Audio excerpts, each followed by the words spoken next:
In Season 15 of Gold Rush, veteran miner Rick Ness is facing one of the most critical challenges of his career, and possibly his final season in the Klondike.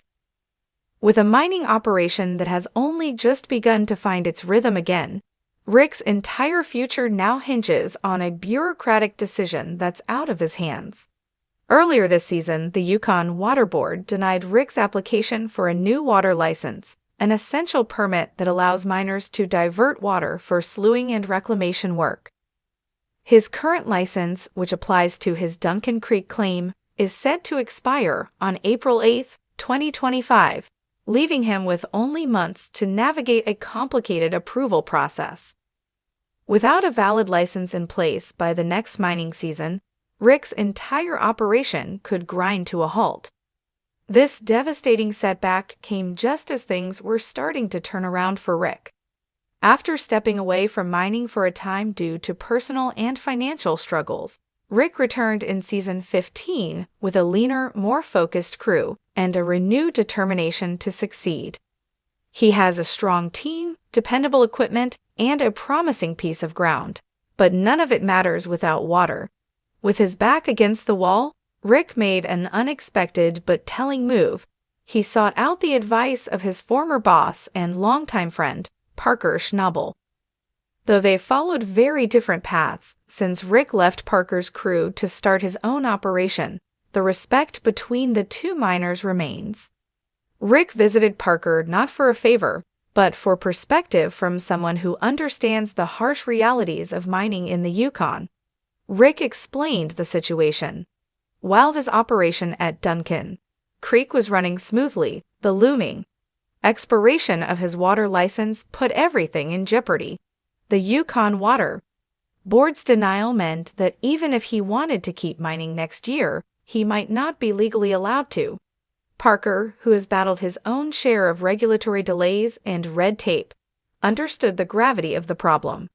He told Rick that many miners in the region were facing similar delays. And while he didn't pretend to have all the answers, he encouraged Rick to do everything possible to push forward. Time, he reminded him, was not on his side, but determination might be. Their conversation turned deeper as Rick opened up about his journey, his past mistakes, his regrets in the hard one. Lessons that brought him back to the Yukon in the first place. He admitted that he had made poor decisions in the past, both personally and professionally, but emphasized that he wasn't running from anything anymore. "This is my shot," Rick told Parker. "I've worked too hard to get back on my feet, just to watch it slip away because of a piece of paper." There's a painful irony to Rick's current dilemma. This year marks the final payment on his Dominion Creek claim. After years of blood, sweat, and setbacks, he finally owned his own piece of ground. But without a water license, that ownership could be meaningless. The land may be his, but he won't be able to mine it. Parker, recognizing the determination in Rick's voice, encouraged him not to let the uncertainty paralyze him. He advised Rick to treat this season like it might be his last, to push harder than ever, and get as much gold out of the ground as possible while he still can. "You're a survivor," Parker reminded him. "I told you that 5 years ago, and it's still true today." After their talk, Rick walked away with a heavier heart, but also with a clearer sense of purpose. Later, he reflected on their conversation and what it meant to him.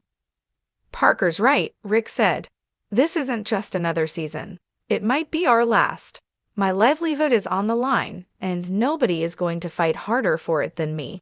Rick knows that the odds are stacked against him. The water license decision is out of his control, and the time to change the outcome is running out. But what is in his control is how he responds. "If this is our last chance to mine Duncan Creek," he said, "then we're going to make it count. We're aiming for at least 1,500 ounces this season. Hopefully more." I'm all in for Rick Ness. Season 15 of Gold Rush isn't just about the gold. It's about redemption, resilience, and the fight to keep a dream alive. He's not the same man who once walked away from the spotlight. This is a leaner, wiser, more determined Rick Ness, and he's staking everything on one last shot.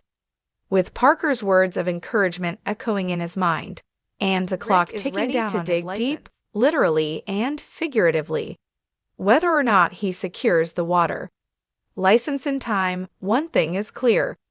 Rick Ness is going down swinging.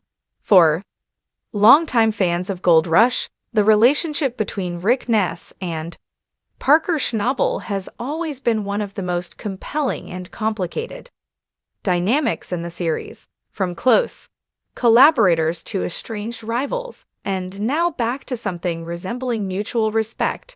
Their journey together has mirrored the highs and lows of life in the gold fields. Before Rick ever ran heavy equipment in the Yukon, he was playing stand-up bass for the 357-string band. It was Parker Schnabel who first spotted something in him beyond the music. He saw potential. Knowing that Rick had experience working with machinery at his father's construction company, Parker convinced him to join his crew. That decision would shape the next chapter of both their lives. In the early seasons, Rick quickly became one of Parker's most trusted crew members. He worked hard, took charge when needed, and proved his value in the field. But as time passed, Rick began to develop his own ideas about how to mine, ideas that didn't always line up with Parker's style. The two often clashed, but heads, and eventually reached a point where working together was no longer sustainable. Rick eventually left Parker's crew and struck out on his own, forming his own mining team. The departure created a rift between the two men. For several seasons, they barely spoke. The once strong bond had fractured under the pressure of competition and differing visions. But despite their history, when Rick fell on hard times, Parker was still there. In season 14, Rick returned to the Yukon after taking a year off from mining, a break prompted by deep personal struggles. He admitted to hitting rock bottom emotionally and financially. At that point, he had nothing, no crew, no equipment, and no claim. He was starting from scratch. One of the few positives during that dark period, Rick later revealed, was reconnecting with Parker. He admitted to shutting down and cutting off those around him, including Parker. But when he finally made the difficult decision to come back in the spring, Parker was there, and their conversation meant more than Rick expected. Parker had heard the rumors, the talk that Rick might never return, but he had always responded with quiet faith. Rick is a survivor. You're going to see him back here. That unwavering belief resonated with Rick. He later admitted that despite their ups and downs over the years, Parker knew him better than most. The support he received during that tough time left a lasting impact. It was really nice, Rick said of Parker's encouragement. It meant the world. Their reunion wasn't just about words. The two shared a hug, something simple but symbolically powerful. It was a gesture of mutual respect, recognition of shared history, and perhaps an unspoken acknowledgement that despite everything, they had both changed.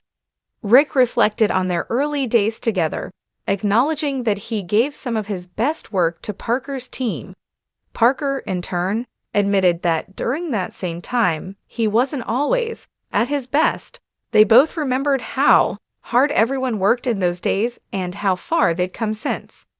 Now Rick is ready to do it all again. He's back in the Yukon, back in the game, and once more putting everything on the line. While they're working, relationship may never return to what it once was. The personal respect between Rick Ness and Parker Schnabel has clearly endured over the years. Discovery's cameras captured the arguments, the tension, and the divide between the two miners. But what was harder to see, and arguably more important, was the bond that never truly broke.